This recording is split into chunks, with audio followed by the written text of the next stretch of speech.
안녕하세요. 사랑과 은혜입니다. 오늘은 김삿갓 이야기를 전해드립니다. 서울을 벗어나 장단 땅으로 들어선 김삿갓은 불현듯 황진이가 떠올랐습니다. 황진의 무덤이 장단거울 어딘가에 있다는 기록을 전에 책에서 읽은 기억이 떠올랐기 때문입니다. 황진이, 그녀는 우리가 잘 아는 대로 조선 최고의 기생으로서 아름다운 시를 많이 남긴 여성이었습니다. 김삿갓은 아마 같은 시인으로서 그의 무덤을 참배하고 싶었던 것입니다. 그러나 아무리 찾아도 그의 무덤은 찾을 수가 없었습니다. 살아생전 많은 남성들의 가슴을 아프게 해준 것을 크게 뉘우친 황진이는 그 대가로 자기 무덤을 사람들이 많이 다니는 행길에 묻어서 지나가는 사람들이 마음껏 무덤을 밝게 가게 해달라는 유언을 남겼다는 말에 온갖 행길을 다 찾아보았지만은 그럼에도 그녀의 무덤을 찾을 수가 없었습니다. 김삿갓은 할 수 없이 그냥 장단 땅을 떠나서 또다시 방랑의 길에 나섭니다. 만약 장단 땅에서 황진이의 무덤을 찾았더라면 아주 귀한 시 한 수를 남길 수도 있었을 텐데 하는 아쉬움이 남습니다. 그러면 김삿갓, 그는 오늘은 어떤 곳으로 향하는 것일까요? 이제 오늘의 이야기 전해드립니다. 마부를 살린 묘책. 이날 밤 김삿갓은 어느 마을에 있는 서당에서 하룻밤 신세를 지게 되었다. 그 서당의 훈장의 이름은 이성민이라고 하는데 풍채도 좋거니와 마음도 무척 선량해 보이는 선비였다. 그런데 훈장은 마음속에 무슨 걱정거리라도 있는지 김삿갓과 마주 앉아서도 이야기를 나눌 생각은 아니하고 연방 한숨만 쉬고 있는 것이 아닌가. 김삿갓은 그 광경을 보다 못해 이렇게 물어보았다. 훈장께서는 무슨 걱정거리라도 있으시오? 왜 자꾸 한숨만 쉬고 계시오? 훈장은 한숨을 쉬며 말한다. 나는 옷이 평생에 남에게 못할 짓은 한 일이 한 번도 없는 사람이요. 그런데 오늘은 사람을 죽이는 실수를 저질렀으니 마음이 어찌 괴롭지 않겠소? 김삿갓은 그 말을 듣고 깜짝 놀랐다. 사람을 죽이다니요? 그게 무슨 말씀이요? 알고 보면 참으로 기가 막힐 일이라오. 무슨 말씀인지 난 이해를 할 수가 없군요. 그러자 훈장은 한숨을 쉬어가며 이렇게 말하는 것이었다. 훈장은 다리에 신경통이 심해 지팡이를 짚고 쩔룩거리며 이웃마을 의원한테 침을 맞으러 갔다가 도중에서 청년 한 사람을 만났다. 한 40대여 보이는 사람이 저쪽에서 헐레벌떡거리며 달려오다가 훈장을 보자 숲속으로 도망가면서 이렇게 부탁하는 것이었다. 지금 도둑놈이 나를 죽이려고 칼을 들고 쫓아오는 중이요. 그놈이 나의 행방을 묻거든 모른다고 대답해 주시오. 그런 일이 있은 지 잠시 후에 과연 험상궂게 생긴 젊은 놈이 손에 칼을 들고 번개같이 달려오다가 훈장의 가슴에 대뜸 칼을 들이대며 이렇게 위협하는 것이었다. 지금 이리로 사람 도망가는 거 보았지? 그놈이 어디로 가더냐? 바른 대로 일러주지 않으면 죽여버린다. 너무나 엉겹결에 당하는 벼락인지라 훈장은 눈앞이 어찌려봤다. 그러면서도 죽지 않으려고 본대로 말해주는 수밖에 없었다. 도둑놈은 훈장의 말을 듣고 숲속으로 쫓아들어갔는데 잠시 후에 숲속에서 비명소리가 들려온 것을 보면 쫓겨가던 죄 없는 사람이 도둑놈의 칼에 죽은 것이 분명해 보였다는 것이었다. 나는 오늘 아침에 그런 실수를 저질렀으니 그것은 나 자신이 사람을 죽인 것과 무엇이 다르오. 듣고 보니 훈장이 괴로워하는 것도 무리가 아니었다. 그런 경우를 당했다면 죄 없는 사람을 자기가 죽인 것 같아 누군가를 괴롭지 아니할 수가 있을 것인가? 만약 내가 그런 경우를 당했다면 나는 어떻게 했을까? 김삿갓은 그 점을 생각해보다가 잠시 후에 훈장에게 이렇게 말했다. 그 사람을 살려줄 방도가 노상 없지는 않았을 터인데 워낙 다급히 당한 일이어서 무심결에 그런 실수를 저질리셨군요. 그러자 훈장은 눈을 커다랗게 뜨며 반문한다. 선생 같으면 그 사람을 살려줄 무슨 방도가 있었다는 말씀인가요? 김작갓은 훈장의 체면을 손상시키지 않으려고 조심스럽게 이렇게 말했다. 글쎄올시다. 도둑놈이 가슴에 칼을 들이대며 위협했다면 누구나 겁에 질려 솔직하게 대답하지 않을 수가 없었겠지요. 그러나 도망가는 사람한테서 행방을 알려주지 말아달라는 부탁을 받았다면 도둑놈이 나타나기 전에 무슨 예방조치를 강구했어야 옳지 않을까요? 훈장은 그 말을 듣고 눈을 커다랗게 뜨며 놀란다. 도둑놈이 나타나기 전에 예방조치를 취하다니요. 무슨 일을 어떻게 했어야 옳았다는 말씀이요? 제가 선생한테 한 가지 물어보고 싶은 일이 있습니다. 그때 선생은 다리가 불편해서 지팡이를 짚고 계셨다고 말씀하셨지요. 그랬지요. 그 지팡이로 도둑놈을 때려 쫓았으면 좋았을 것이라는 말씀인가요? 아닙니다.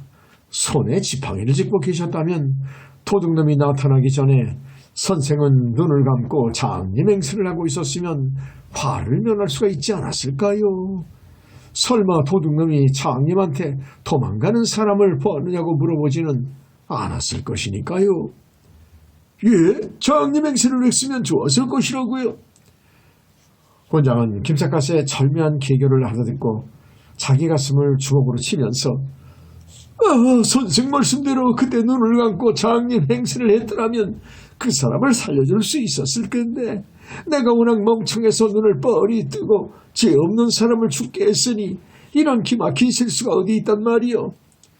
하고 새삼스러이 괴로워하는 것이 아닌가. 김삿갓은 민망스러운 생각이 들어 이제는 훈장을 위해 위로해줘야 할 판이었다. 선생만이 아니라 엉겹결에 그런 일을 당하면은 그런 실수는 누구나 범하게 될 것입니다. 무슨 원한이 있어서 그런 것은 아니니까 너무 괴로워하지 마십시오. 물론 원한이 있어서 그런 것은 아니지요. 그러나 사람을 죽게 했으니 어찌 마음이 괴롭지 않을 수가 있겠소이까. 선생 말씀을 들어보면 살릴 수 있는 방법이 있었는데도 그럼에도 불구하고 죽게 만들었으니 더욱 기가 막히는구려. 선생은 어쩌면 그렇게 죽을 사람을 살려낼 수 있는 절묘한 계결을 생각해내셨소. 훈장은 거기까지 말하다가 벼랑간 무슨 생각을 했는지 김삿갓의 두 손을 덥석 움켜잡으면서 밑도 끝도 없이 다음과 같은 부탁을 하는 것이었다. 선생, 지금 내 생질놈이 꼭 죽게 되었는데 선생은 무슨 계계를 쓰셔서 그 아이를 좀 살려주도록 하시오. 선생이라면 그 아이를 살려줄 수 있을 것이옵니다. 훈장이 얼토당토하는 부탁을 하는 바람에 김삿갓은 어리둥절하였다. 저는 의원이 아니올시다. 병으로 죽게 된 사람을 제가 어떻게 고칠 수 있겠습니까? 그러자 훈장은 손을 설레설레 내저으며 나는 병으로 죽게 된 사람을 고쳐달라는 것이 아니요. 사또에게 미움을 사서 죽게 된 내 생질놈을 좀 살려달라는 말씀이요. 선생 같은 분이라면 죽게 돼 있는 내 생질놈을 충분히 살려주실 수 있을 것이요. 사또에게 미움을 사서 죽게 되었다뇨. 그게 무슨 말씀입니까? 사또가 아무리 세도가 좋기로 죄 없는 사람을 함부로 죽일 수 있겠습니까? 이유가 노상 없는 것은 아니지요. 내가 자세하게 말씀드릴 테니 제 말씀을 좀 들어보세요. 그리고 훈장은 김삿갓에게 다음과 같은 말을 들려주는 것이었다. 훈장의 생질인 돌쇠는 개풍군수 송시원의 마부로 있는 사람이다. 송사도는 워낙 감때 사나운 인물인데다 말을 유난히 좋아하였다. 그리하여 개풍군수로 부임해 올 적에 서울서 타고 다니던 애마를 개풍까지 끌고 왔는데 돌쇠가 그 말을 양육하는 책임을 맡고 있었던 것이다. 그런데 돌쇠가 어찌다 잘못하여 그 말을 죽게 만들었기 때문에 송사도는 노발대발하며 돌쇠를 그날로 옥에 가두고 수일 안에 사형에 처해버린다는 것이었다. 김삿갓은 훈장의 말을 듣고 어처구니가 없었다. 사또가 아무리 새도 좋은 벼슬자리이기로 말 한 피를 죽였다고 해서 사람을 함부로 죽일 수 있는 겁니까? 누가 아니라오. 그러나 송사또는 워낙 감대선악회로 유명한 사람이어서 그냥 내버려 두면 내 생질놈은 죽음을 면하기가 어려울 것이요. 그러니까 선생이 제갈공명 같은 계교를 쓰셔서 내 생질놈을 꼭 좀 살려주도록 하소서. 그렇게만 해주신다면 그 은혜는 결코 잊지 않겠소이다. 생질되는 사람은 지금 옥중에서 죽을 날만 기다리고 있다는 말씀입니까? 물론이지요. 옥중에서 언제 죽을지도 모르는 딸아지 목숨이라오. 세상에는 그와 같은 복종을 하는 사또가 있는가 싶어 김삿갓은 내심 의문을 금할 길이 없었다. 그러나 한갓 걸객 시인에 불과한 김삿갓으로서는 어찌할 수 없는 일이 아닌가. 그러면서도 억울하게 죽게 된 사람을 구출해주고 싶은 생각만은 간절하여 도대체 송사또라는 사람은 누구의 힘으로 사또가 된 것입니까? 하고 물어봤다. 훈장은 고개를 기울이며 대답한다. 글쎄옵시다. 송사또가 누구의 힘으로 사또가 되었는지 우리 같은 놈은 알 길이 없지요. 소문에 의하면 송사또의 할머니가 안동김씨라는 말이 있더군요. 안동김씨네 덕택에 사또가 되었는지는 모르지요. 김삿갓은 안동김씨네 세도가 여기까지 미쳤는가 싶어 놀라움을 금할 길이 없었다. 송사또가 안동김씨의 힘을 빌려 사또가 되었다는 것은 틀림없는 사실입니까? 떠들어가는 소문이 그렇다는 말이지 사실 여부는 알 길이 없지요. 그러나 민심이 천심이고 그런 소문이 떠도는 것을 보면 틀림은 없을 겁니다. 잘 알겠습니다. 아무튼 내가 내일 읍내로 들어가 송사또를 한번 만나보기로 하지요. 그러나 죽을 사람을 살려낼 자신 있는 것은 아니니까 너무 기대는 하지 마십시오. 어니얼시다. 선생은 내 생지를 꼭 살려주시리라 믿고 기쁜 소식이기만 기다리겠소이다. 김삿갓은 이날 밤 서당에서 후한 대접을 받고 다음날 아침 개풍군수를 만나보려고 읍내를 떠났다. 죽게 된 사람을 살려낼 만한 무슨 묘책이 있어서 사또를 만나보려는 건 아니었다. 다만 죄 없는 사람을 죽여서는 안 되겠기에 무슨 수단을 써서라도 살려주고 싶었을 뿐이었다. 김삿갓으로서는 아무 이해 속아 넘는 일이기는 했지만 불의를 그냥 벗어넘길 수는 없었던 것이다. 김삿갓은 이날 사경무렵에 개풍곡을 동원에 당도하였다. 그러나 동원 정문을 지키고 있는 2명의 군관 사령은 김삿갓을 보자 대뜸 불효령을 내린다. 이까지 같은 놈아!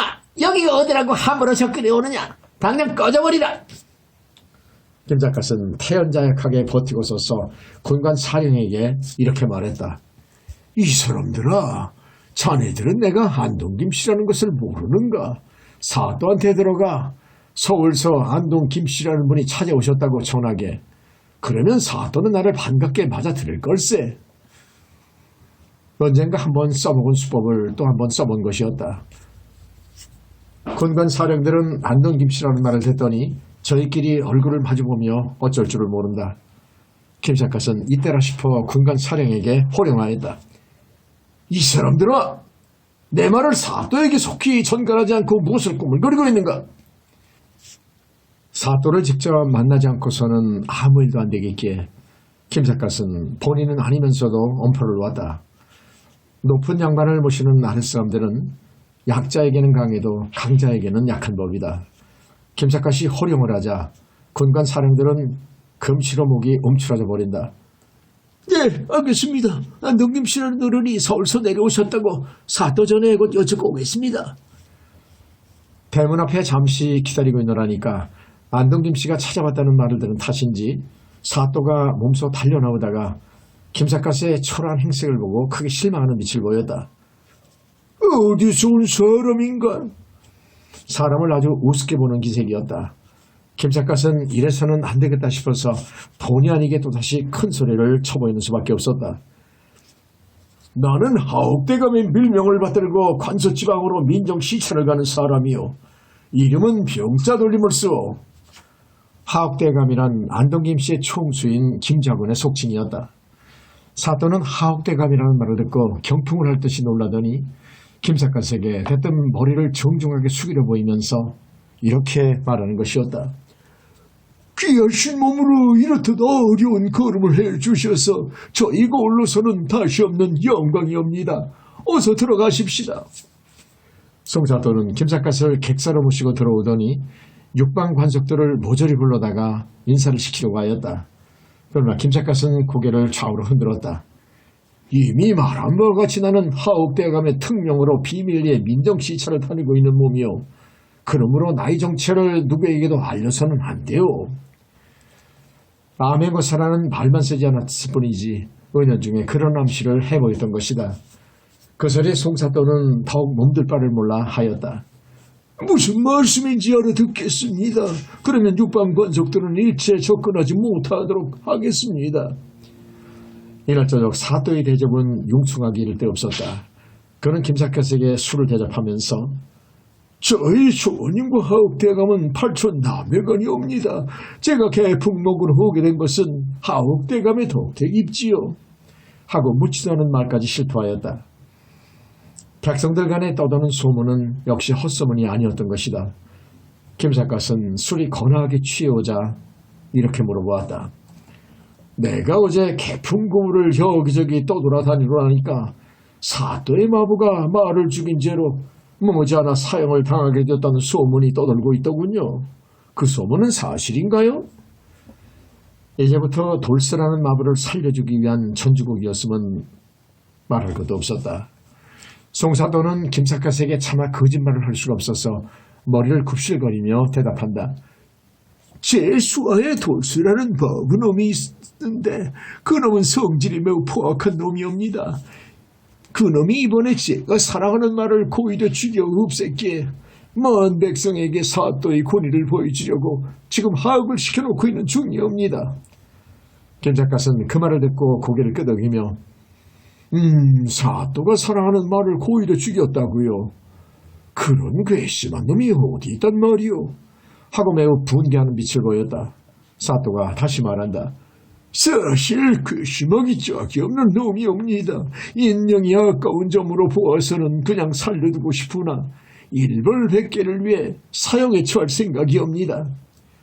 김삿갓은 다시 고개를 끄덕이며 말한다. 사또 어른, 그 마블한 놈은 세 가지 중죄를 범한 셈이로군요. 그놈의 죄질이 무거운 점으로 보아서는 사형도 오히려 부족할 지경이지요. 사또는 너무도 뜻밖의 말에 어리둥절한 표정이었다. 그놈은 말을 죽였을 뿐이온데 그놈이 세 가지 중죄를 범했다는 것은 무슨 말씀이시옵니까? 말 한 필 죽인 것쯤이야 아무것도 아닌 일이지요. 말을 죽인 지 이후에 두 가지 죄를 더 범하게 되었는데 그야말로 용서할 수 없는 중죄인 것이요. 송사또는 김삿갓의 말을 들을수록 궁금해 견딜 수 없었다. 두 가지 죄란 어떤 죄를 말씀하시는 것이옵니까? 거듭 말하거니와 말 한 필 죽인 것이야 무슨 중죄라고 할 수가 있겠소? 그러나 말을 죽임으로 해서 사또로 하여금 살인죄를 범하게 만들었으니 그 어찌 중죄라고 아니할 수 있겠소이까? 사또는 그 말을 듣고 얼굴이 새빨개지면서 예, 사또인 저로 하여금 살인죄를 범하게 하였다고요? 그렇소이다. 말을 죽이지 않았던들 사또가 그놈을 죽이지 않을 것이 아니요. 그러니까 사또로 하여금 살인죄를 범하게 한 장본인은 돌쇠가 아니고 누구겠소이까? 이에 송사또는 크게 당황하는 빛을 보였다.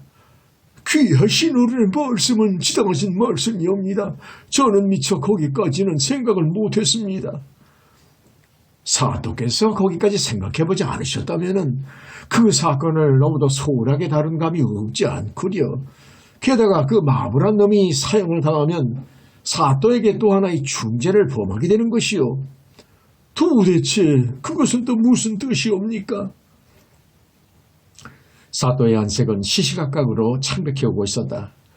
김삿갓은 송사또에게 귀뜸이라도 해주듯 은밀히 말한다. 생각을 해보시오. 만약 사또께서 수하에 부리고 있는 마부를 죽였다고 하면은 그 소문이 머지않아 전국 각지에 퍼져나갈 것이 아니겠소이까? 글쎄옵시다. 그놈을 죽이면 그런 소문이 널리 퍼지게 될까요? 물론이지요. 발 없는 말이 천리를 간다고 나쁜 일일수록 소문은 빨리 퍼지는 법이지요. 송사또는 그 말을 듣고 크게 당황하는 빛을 보였다. 그렇게 되면 어떤 결과가 되겠습니까? 그야 뻔한 일이 아니오. 개풍군수 아무개는 백성들의 목숨을 말의 목숨보다 가볍게 여긴다는 소문이 퍼지게 될 것이 틀림없지요. 그런 소문이 상감님의 귀에까지 들어가면 그때는 사또께서 무사하기가 어려울 것이요. 송사또는 그 말을 듣자 얼굴이 새파랗게 질리면서 몸을 파르르 떨기까지 하였다. 그러다 김삿갓의 손을 덥석 움켜잡으며 애원하듯 말한다. 그러면 이를 어찌했으면 좋겠소이까? 어르신네께서 슬기로운 지혜를 베풀어 주소서. 글쎄올시다. 워낙 중대한 사건이라서 나로서는 뭐라고 말해야 좋을지 모르겠구려. 김삿갓은 여기서 일단 말을 끊고 잠시 생각에 잠겨 있다가 결자해지라는 말이 있지 않소이까? 이 일을 원만하게 해결할 방도는 오직 사또 자신이 손에 달려있을 것이요. 하고 덧붙여 말해주었다. 송사또는 그 말에서 어떤 암시를 받은 듯 눈을 화려히 뜨며 반문한다. 그런 놈을 죽이지 않고 무죄 석방을 시켜주면 어떻겠습니까? 그야 물론 무죄 석방을 시켜주면 아무 일도 없겠지요. 그러나 그 일은 오직 사또께서 결심하시기에 달려있는 일이옵니다. 알겠습니다. 그러면 어르신네 말씀대로 마블한 놈을 죽이지 않고 내일 아침에 석방시켜주도록 하겠습니다. 사또는 그런 결단을 내리고 나서도 무엇인가 불안스러운지 김삿갓에게 이렇게 말한다. 마블한 놈은 무죄 석방을 시켜주겠는데 어르신한테 특별히 부탁드리고 싶은 말씀이 하나 있사옵니다. 무슨 부탁입니까? 어르신네께서는 서울에 올라가시더라도 이번 일에 대해 하옥대감에게 아무 말씀도 하지 말아 주십시오. 간곡히 부탁하옵니다. 김삿갓은 즉석에서 판대소하였다. 송사또는 하옥대감에서 천거하신 분이 아니오. 이런 일을 어찌 하옥대감에게 보고할 것이요. 그런 걱정은 마시고 이제는 술이나 유쾌하게 마십시다. 김삿갓은 얼굴조차 모르는 돌수라는 마부를 사형에서 구출해주게 된 것이 무엇보다도 크게 기뻐 웃었다. 그래야 사또가 권하는 술을 사용하지 않고 통음하였다. 다음날 아침 김삿갓이 길을 떠나려고 하자 송사또는 한사코 붙잡고 늘어지는 것이었다. 저희 고을에 오셨다가 이렇게도 총총하게 떠나가시다니 무슨 말씀이시옵니까? 아무리 바쁘셔도 열흘쯤 묵고 떠나시옵소서. 그처럼 후의를 보여주셔서 고맙소이다. 그러나 갈 길이 바빠 나는 아무래도 떠나겠소이다. 떠나시더라도 오늘은 못 떠나십니다. 사흘만이라도 묵고 떠나시옵소서. 김삿갓은 마지못해 사흘 동안이나 최고의 대접을 받다가 나흘째 되는 날 길을 떠나려고 하자 송사또는 멀리까지 배웅을 따라 나오면서 말한다. 송도로 가시는 도중에 진봉산이라고 철쭉꽃이 많기로 유명한 산이 있사옵니다. 때가 마침 철쭉꽃이 피는 시절이니 진봉산에 들러 꽃 구경을 꼭 하시도록 하시옵소서. 김삿갓은 그 소리에 귀가 번쩍 뜨이는 것만 같았다. 진봉산은 그렇게도 철쭉꽃으로 유명한 산인가요? 유명하다 뿐이옵니까? 봉산 척척은 송도 팔경의 하나이옵니다. 일찍이 변계량은 진봉산 철쭉꽃을 구경하며 유명한 시를 읊은 적이 있사옵니다. 그리고 송사또는 변계량의 시를 다음과 같이 읊어보였다. 오솔길은 멀리 산봉우리로 빗겨있고 흰구름은 땅에 내려 승가를 덮었구나. 산속의 옛 철들은 모두가 비슷한데 철쭉꽃은 봄바람에 간 곳마다 피어있네. 김삿갓은 그 시에 크게 감흥돼 진봉산의 철쭉꽃만은 어떤 일이 있어도 구경할 생각이었다. 가는 날이 장날이라고 때마침 철쭉꽃이 피는 계절인 것은 무엇보다 다행스러웠던 것이다. 진봉산은 송도로 가는 길에서 그다지 멀지 않은 곳에 있었다. 진봉산은 제법 험한 산이었지만 철쭉꽃이 얼마나 많이 피어있는지 멀리서 바라보니 마치 산 전체에 불이 홀을 타오르는 것만 같았다.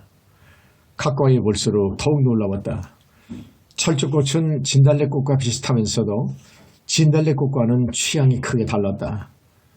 진달래꽃 빛깔은 청초한 연보랏빛이어서 순결무구한 수천여를 연상하게 하지만 철쭉꽃은 꽃송이 자체도 풍만하려니와 빛깔도 농염하기 짝이 없어 마치 한창 무르익은 30대 여성의 육체를 연상하게 하는 느낌이었다.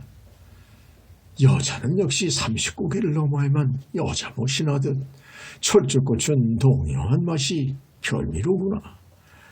김삿갓은 철쭉꽃의 농염한 아름다움을 마음껏 즐기며 자기도 모르게 꽃을 따라 야금야금 산 위로 올라오고 있었다. 봄은 백화가 만발하는 계절이다. 그러기에 봄이 오면 산에 피는 꽃은 한두 가지만이 아니다. 그러나 진봉산에 피어있는 꽃은 오직 진달래와 철쭉뿐이었다. 진달래꽃이 이미 한물가자 철쭉꽃이 때를 만난 듯 황홀하게 피어나기 시작했던 것이다. 김삿갓은 마치 옷을 벗고 잠자리에 누워있는 여체를 어루만져 보듯 한 송이 한 송이 꽃들을 조심스럽게 어루만져 보며 정처 없이 산상으로 한 걸음 한 걸음 걸어 올라오고 있었다.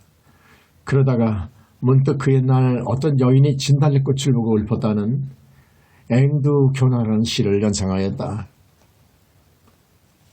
지난밤 봄바람이 동방에 불어들어 비단 이부자리 곱게 깔아놓았소. 이 꽃이 피는 곳에 새도 울고 있어 그윽한 그 자태에 더욱 애를 끊노나. 꽃을 구경하며 정처 없이 산을 올라오고 있노라니까 저 멀리 벼랑에 피어있는 한 송이 꽃이 문득 눈에 띄었다. 그 꽃 역시 철쭉꽃임에는 틀림이 없었다. 그러나 벼랑 위에 오직 한 송이만이 피어있는 탓인지 꽃 한 송이가 유난히 탐스러워 보였다.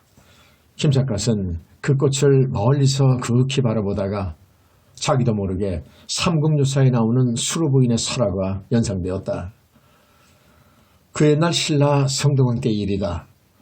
순정공은 부인과 함께 강릉 태수로 부임에 가노라니까 어느 벼랑 위에 철쭉꽃 한 송이가 아름답게 피어 있었다.